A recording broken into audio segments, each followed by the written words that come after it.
नमस्कार दोस्तों। आज हम फिर आरटीआई लेके आए हैं।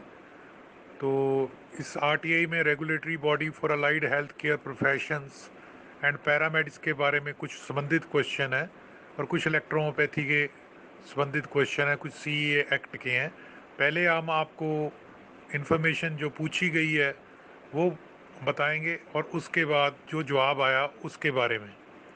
क्वेश्चन जो पूछे गए मिनिस्ट्री ऑफ हेल्थ से, whether electropathy is governed by ministry of health welfare, कि इलेक्ट्रोपैथी गवर्न की जा रही है मिनिस्ट्री ऑफ हेल्थ वेलफेयर के order number C 311 by 2010 dated 21/6/2011 and order number 25/011/276/2019 HR dated 5/5/2010 के in all parts of India के सारे इंडिया के पार्ट्स में ये इस ऑर्डर के मुताबिक इलेक्ट्रोपैथी गवर्न की जा रही है।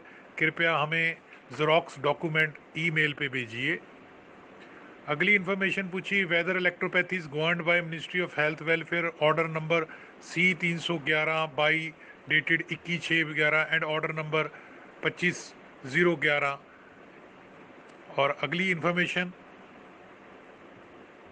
Weather recognition of new system medicine, नया जो कोई सिस्टम है मेडिसन का इलेक्ट्रोपैथी जैसे, इज अंडर कंसिडरेशन, आपकी कंसिडरेशन के अंडर है। Whether electropathy practitioner come under CA act, electropathy practitioner CA act के अंडर आते हैं।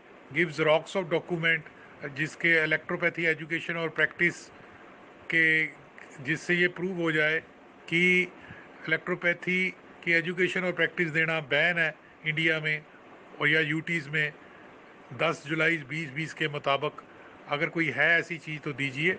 Weather allied health council bill is passed, allied health council bill pass हो गया है दोनों हाउसेज में। हमें डॉक्यूमेंट का ज़ेरॉक्स दीजिए। Give xerox of NMC bill, अगर एनएमसी बिल पास हो गया है अगर बोथ हाउसेज में और ब्रिज कोर्स जो है वो स्टार्ट हो गया तो हमें उसके लिए ज़ेरॉक्स दीजिए एनएमसी बिल की। Give xerox of bill act, unregistered medical practitioner RMP हैं जो अनरजिस्टर्ड, उनको रेगुलेट करने के लिए और झोला छाप गिरदी को ख़त्म करने के लिए कोई बिल आया है रेगुलेटेड तो हमें बताइए, उसकी ज़ेरॉक्स दीजिए। Recognition criteria affiliation primary health worker या CMSED first aid courses health का कोई है तो हमें वो दीजिए, उसकी xerox. Whether paramedical courses CMSED first aid primary health nanny जो कोर्सेज हैं पैरामेडिकल के, तो क्या उसकी रिकॉग्निशन मानता लेना आपके परव्यू में आता है। गिव ज़ेरॉक्स ऑफ एक्ट, हमें उस ज़ेरॉक्स की एक्ट की कॉपी दीजिए जिसमें रिटेल आयुर्वेदिक दवाइयों के बारे में बताया गया हो कि उसके लिए रिटेल दवाखाना खोलने के लिए उसकी क्वालिफिकेशन क्या होनी चाहिए बंदे की, वो बताइए आयुर्वेदिक रिटेल की। हमें वो ज़ेरॉक्स डॉक्यूमेंट दीजिए जिसमें जो 25/011/276/2019 डेटेड 5 मई के मुताबिक सभी यूटी और स्टेट को दिया गया और फिर उन्होंने जो आगे कंप्लाइंस नहीं किया गया तो वो कौन कौन सी स्टेट यूटी हैं जिन्होंने कंप्लाइंस नहीं किया, ये चीज़ नहीं मानी, तो वो कृपया हमें बताइए उस डॉक्यूमेंट का। Whether electropathy herbal medicine manufactured in distil water, अगर डिस्टिल वाटर में मैन्युफैक्चर होती हैं in research in patient having, जो रिसर्च होती है पेशेंट में क्या उसमें प्रिस्क्राइब प्रिजर्वेटिव डलते हैं या नहीं। Whether certificate course in electropathy, क्या सर्टिफिकेट कोर्स इलेक्ट्रोपैथी के बैन है इंडिया में राइट टू एजुकेशन के विरुद्ध।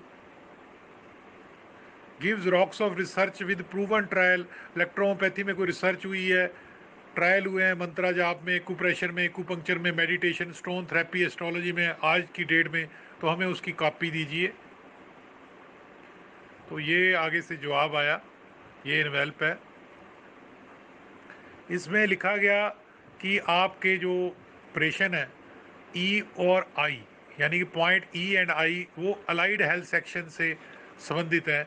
इन reply two point E it is involve at present national commission for allied health care professional bill 2020 अभी पार्लियामेंट में नहीं पास हुआ।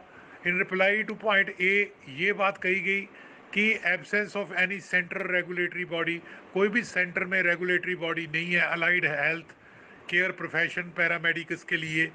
और ministry of health family welfare AH section ने किसी को प्रूव नहीं किया, क्योंकि उसमें कोई अभी सेंट्रल बॉडी नहीं है तो उसका सिलेबस ही नहीं होगा इक्वल, तो अभी किसी को प्रूव नहीं किया, अभी कोई सेंट्रल बॉडी नहीं है। इससे ये क्लियर हो गया कि जो कई लोगों ने अपने आप को 1860 एक्ट के अंडर ही सेंट्रल काउंसिल या सेंट्रल बोर्ड बना रखे हैं पैरामेडिकल के या अलाइड हेल्थ के, तो वो पैरेलल नहीं है। ये तो गवर्नमेंट का जवाब है, सरकार का ये जवाब है कि हमारी तरफ से कोई सेंट्रल रेगुलेटरी बॉडी अभी तक अलाइड हेल्थ और केयर में प्रोफेशन पैरामेडिकल में अभी गठित नहीं हुई।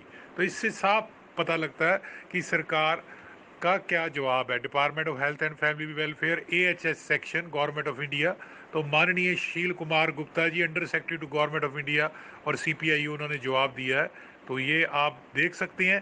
तो ऐसे ही RTI अपडेट करेंगे ताकि सभी को पता लग सके कि क्या स्टेटस है। कई बार लोग कहते हैं कि ऑपरेशन थिएटर की रजिस्ट्रेशन करानी है, एक्सरे की रजिस्ट्रेशन करानी है, भाई अभी गठित ही नहीं हुई तो कहाँ रजिस्ट्रेशन कराओगे। ठीक है जी, तो अगर अच्छा लगा तो लाइक करना, सब्सक्राइब करना और शेयर करना हमारा चैनल। बहुत सारे बच्चे कहते हैं कि हम फर्स्ट एड का CMSED का कोर्स है, रजिस्ट्रेशन कहाँ होता है। अभी कोई सेंट्रल अलाइड हेल्थ की बॉडी नहीं बनी तो आप नेचुरली किस एक्ट के अंडर करोगे, तो आप इससे अंदाज़ा लगा सकते हो।